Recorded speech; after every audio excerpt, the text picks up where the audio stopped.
কয়েকজন কমেন্ট করে জানিয়েছেন যে যোনিপথ বা মাসিকের রাস্তায় চুলকানি এবং চাকা চাকা সাদা স্রাব নিয়ে অস্বস্তিতে আছেন। পাশাপাশি কারো কারো প্রস্রাবের সময়, সহবাসের সময় একটু জ্বালাপোড়া করছে, ব্যথা করছে। এর কারণ আর সমাধান জানতে চেয়েছেন।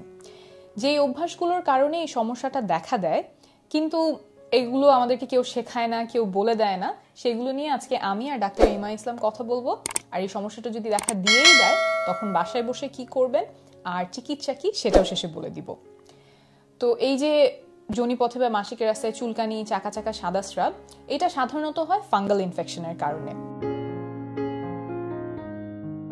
অনেকের ক্ষেত্রে এটা দেখা দেয় কারণ যোনিপথটা ভেজা থাকে।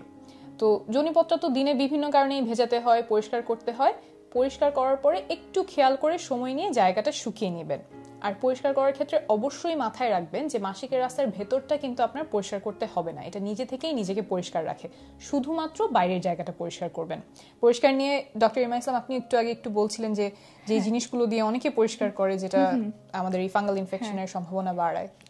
হ্যাঁ, ওই যেটা বলছিলাম সেটা হলো যে অনেকে দেখা যায় যে সাবান, শাওয়ার জেল এগুলো ইউজ করছেন। কেউ কেউ আবার এখন নতুন করে কিছু স্পেশাল মানে বিশেষভাবে বানানো ভ্যাজাইনাল ওয়াশ পাওয়া যায়, সেগুলো ব্যবহার করেন।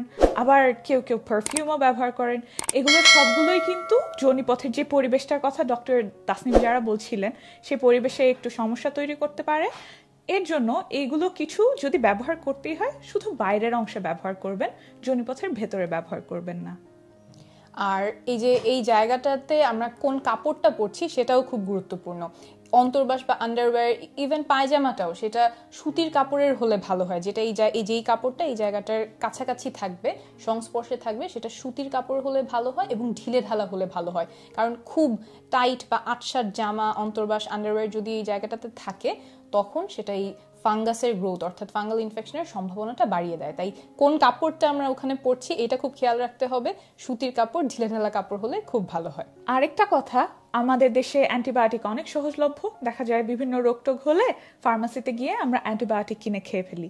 এখন অ্যান্টিবায়োটিক খেলে সমস্যাটা যেটা হয়, অ্যান্টিবায়োটিক শরীরের খারাপ জীবাণুগুলোকে তো মেরে ফেলেই, সাথে ভালো জীবাণুগুলোকেও মেরে ফেলে। তো যোনিপথে থাকা যে ভালো জীবাণুগুলো থাকে সেগুলোও মরে যায়, যোনিপথের যে স্বাভাবিক ভারসাম্য থাকার কথা সেটা নষ্ট হয়ে যায়, ফলে ফাঙ্গাসগুলো বেড়ে গিয়ে ফাঙ্গাল ইনফেকশন হতে পারে। আরেকটা এখানে ছোট্ট একটা জিনিস, সেটা হচ্ছে অনেক সময় দেখা যায় যার বারবার এই ফাঙ্গাল ইনফেকশন হচ্ছে তার হয়তো ডায়াবেটিস আছে। অর্থাৎ আপনার যদি মনে হয় যে আপনার খুব বারবার এই ফাঙ্গাল ইনফেকশন হচ্ছে, আপনি সব সাবধানতা মেনে চলছেন, তাহলে একটু ব্লাড সুগারটা টেস্ট করাতে পারেন। আর কিছু স্বাভাবিক কারণেও হতে পারে, যেমন অনেক সময় যারা গর্ভবতী আছেন তাদের যে শরীরের পরিবর্তনগুলো আসে সে কারণে ফাঙ্গাল ইনফেকশন হওয়ার সম্ভাবনা একটু বেড়ে যেতে পারে। জন্মবৃদ্ধিকরণ পিল বা বড়ি খেলে একটু সম্ভাবনা বেড়ে যেতে পারে। তাহলে এখন আমরা চিকিৎসায় চলে আসি। এর চিকিৎসা খুবই সহজ বলতে অ্যান্টিফাঙ্গাল ট্যাবলেট আছে, যেটা মুখে খাওয়ার ওষুধ আছে, মাসিকের রাস্তায় দেওয়ার ওষুধ আছে। আপনি এই যে যদি এই লক্ষণগুলো দেখেন যে খুব চুলকানি হচ্ছে, চাকা চাকা সাদা স্রাব যাচ্ছে, তাহলে ডাক্তারের কাছে যাবেন। তিনি আপনাকে আপনার জন্য যে ওষুধটা ভালো হবে সেরকম একটা ওষুধ দিবেন।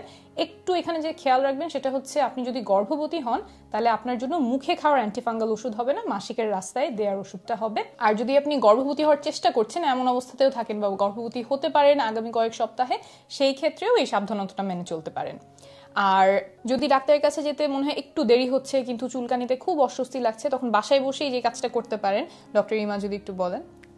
বাসায় বসে যেই কাজটা করে অনেকেই আরাম পান সেটা একটা সহজ টিপস, সেটা হলো একটা বড় বোল বা গামলার মধ্যে একটু কুসুম গরম পানি আর লবণ সেটা মিশিয়ে অনেকে সেখানে বসে থাকেন। বসে থাকলে এখানে যে চুলকানি বা সিমটমগুলো আছে সেখানে আরাম পাওয়া যেতে পারে।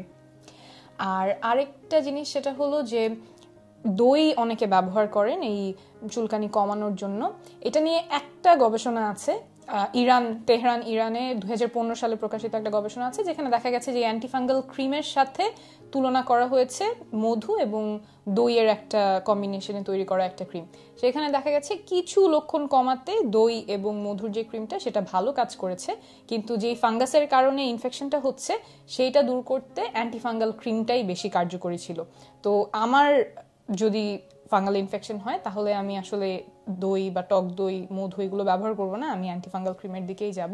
তো এইটাও আপনারা মাথায় রাখতে পারেন। আচ্ছা, শেষে একটু বলে রাখি, এই যে চাকা চাকা সাদা স্রাব, চুলকানি এগুলো হলে তো আপনি ডাক্তারের কাছে যাবেনই এবং উনি দেখবেন যে ফাঙ্গাল ইনফেকশন কিনা, তারপর ওষুধ দিবেন।